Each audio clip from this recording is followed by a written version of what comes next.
Okay, Assalamualaikum warahmatullahi wabarakatuh. Good evening, ladies and gentlemen. I'm Sylvia Andriani as moderator, the Honorable Miss Rika Avianti, and today we are going to discuss about syllabus. But firstly, I would like to introduce my team who will speak in this occasion. Ferlian Zara as a speaker 1, Cynthia Dwi Utami as a speaker 2, Peggy Khairani Wahyudi as a speaker 3, and the last one, Fuji Okta Indriani. For the speaker 1, the places is yours. Hi everyone, my name is Ferlian Zahra. In this occasion, I will explain the definition of syllabus. And first, definition of syllabus.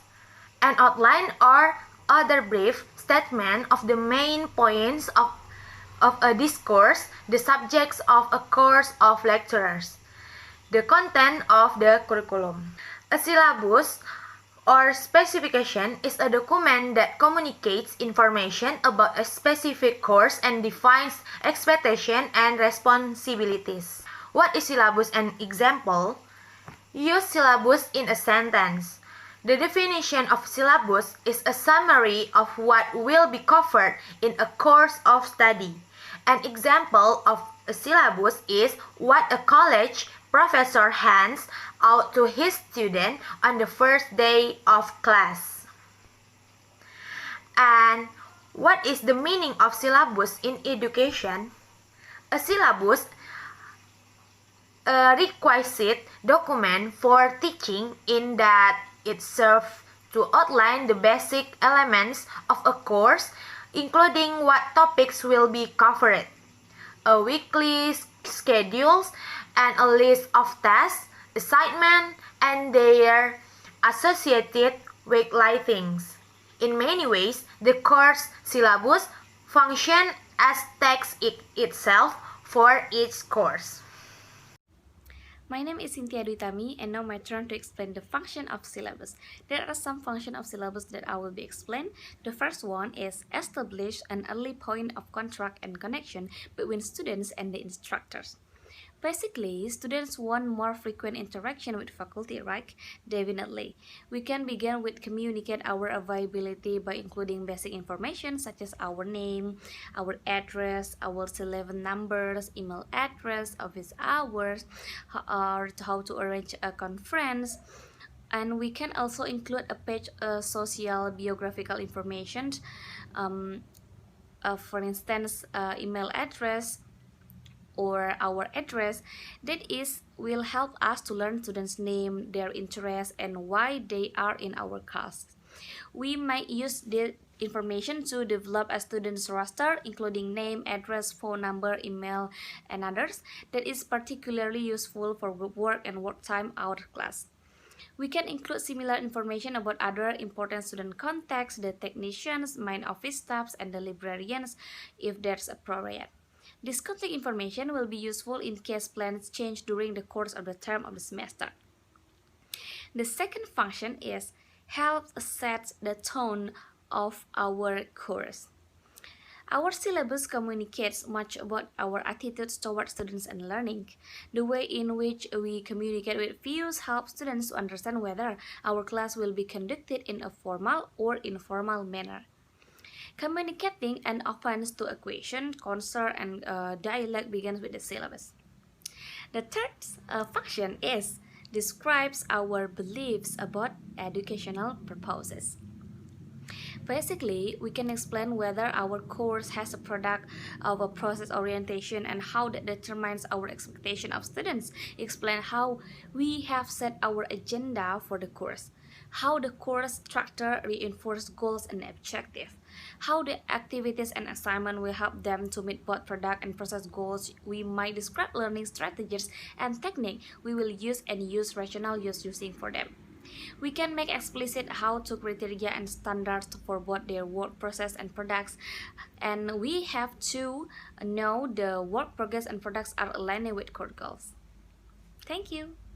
Assalamualaikum warahmatullahi wabarakatuh. I'm Fegiarani Wahyudi. I will explain the elements of syllabus. First, descriptions. Descriptions is a brief summary statement of paragraph about the natures of a course. Well, written course descriptions use active voice, whole sentences, and direct statement to ensure consistency across sections and instructors. All instructors should take course descriptions directly from their instructions catalog. Second, learning goals. List as specifically as possible what particular skill or knowledge you expect students to acquire by the end of the course. In general, developing 3 to 5 learning goals will be appropriate for most courses. 3. Content. Listing the assignment, reports, and exams in line with the course schedule make it easier for students to design their study plans. Please include information on the feedback method as well. Descriptions of the lesson format will also be helpful for students' academic planning. Assalamualaikum warahmatullahi wabarakatuh. My name is Fudi Oktaindriani, and I will explain about designing syllabus. A syllabus is an expression of opinion on the nature of language and learning. Annex as a guide for both teacher and learner by providing some goals to be attained. To design a syllabus is to decide what gets taught and in what order. For this reason, the theory of language underlying the language teaching method will play a major role in determining what syllabus should be adopted. Theory of learning also plays an important part in determining the kind of syllabus used. For example, a syllabus based on the theory of learning evolved by cognitive teaching would emphasize language forms and whatever explicit descriptive knowledge about their forms. A syllabus based on acquisition theory of learning, however, would emphasize, analyze, and carefully selected experience of the new language. Okay, from our discussion, we can conclude that the course of curriculum and syllabus development will combine language curriculum theory with hands-on application. It deals with the process of language curriculum development in general and critical views of the existing curriculum. The crucial role in the language curriculum and syllabus development and its impact of education ideologies and paradigm on curriculum design and syllabus development. Thank you very much for your participation. Goodbye. Wabillahi taufiq wal hidayah. Wassalamualaikum warahmatullahi wabarakatuh.